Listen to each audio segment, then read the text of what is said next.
Welcome, my dear children of the crypt, to another episode of the Geriatric Goth. Tonight, we'll dig deep into the soil of Spanish horror to exhume 1972's Tombs of the Blind Dead, a film that launched a 4-part series of films about undead Templar knights back from the grave, looking for sounds or listening for sounds that will lead them to their victims. This film launched a new gothic trend in Euro horror and stands out from everything that had been done up to that point. Now, this isn't your standard vampire flick or your shambling zombie hordes. This is something older, colder, and still more refreshing than anything that had come before it for European Gothic horror. The Blind Dead aren't just monsters. They're the sins of history coming on horseback. This is something grimmer than anything that had happened before in European Gothic horror.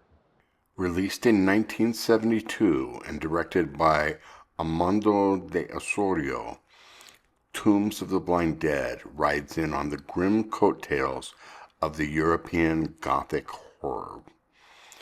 Borrowing a little atmosphere from Night of the Living Dead and a touch of Black Sunday, but forging something distinctly Iberian. The Blind Dead are the reanimated remains of the Knights Templar. Yes, those Knights Templar, recoded here as satanic monks who drank blood and tortured virgins before being executed in the 13th century. Blind and cursed, they now return from the grave to seek fresh victims, guided only by sound.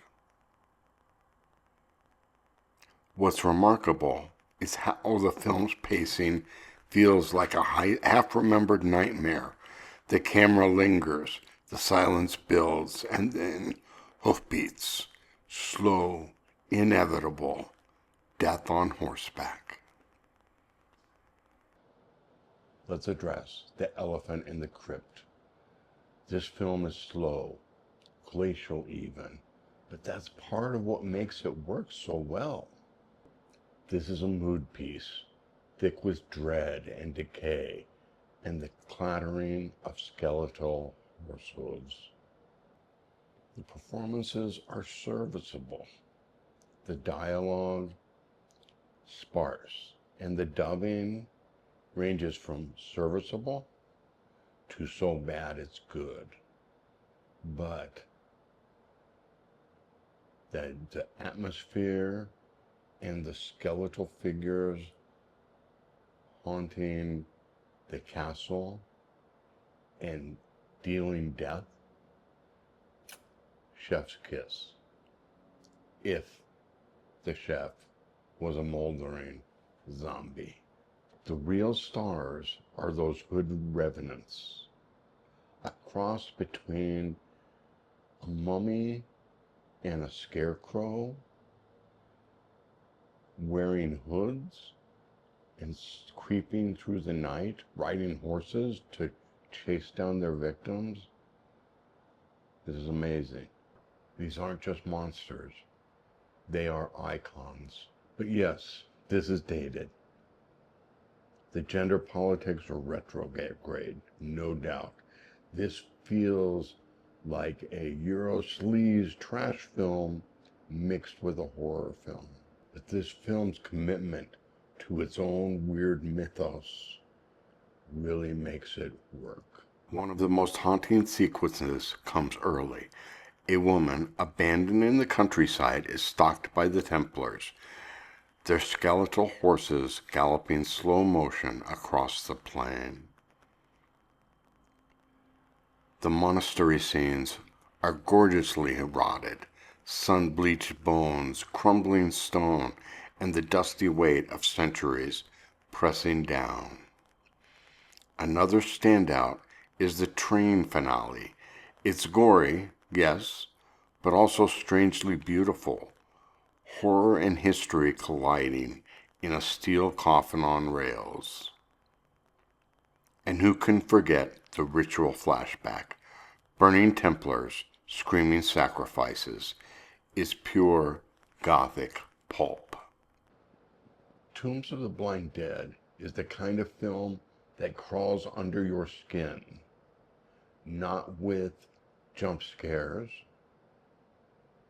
but with a slow, eerie vibe that works its way through dread into your system and makes the film work so well.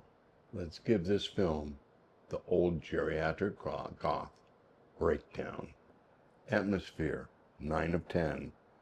Suffocating, desolate, and deliciously bleak. Monsters, 10 of 10. These are hooded horror icons. The gore, 6 of 10. Occasional spikes of blood amidst long shadows.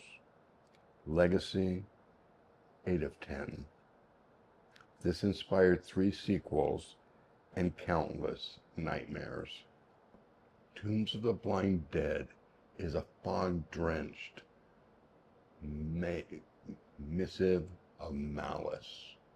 It's not perfect, but it's perfectly preserved in its own majestic malice. So, light a candle, silence your screams, and never ever ride a train through the lonely Spanish countryside. I hope you enjoyed this review.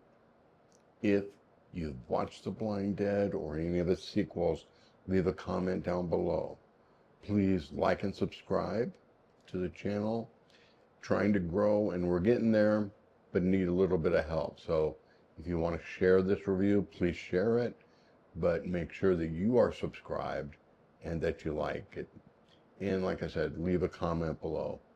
If you would like to contribute to what I'm doing, there's a way through the Leave Me a Coffee app to leave me some money, if that's possible for you. If it's not, do not worry about it. I also have a link to buy some Geriatric Goth t-shirts and other merch, and that'll be in the description of the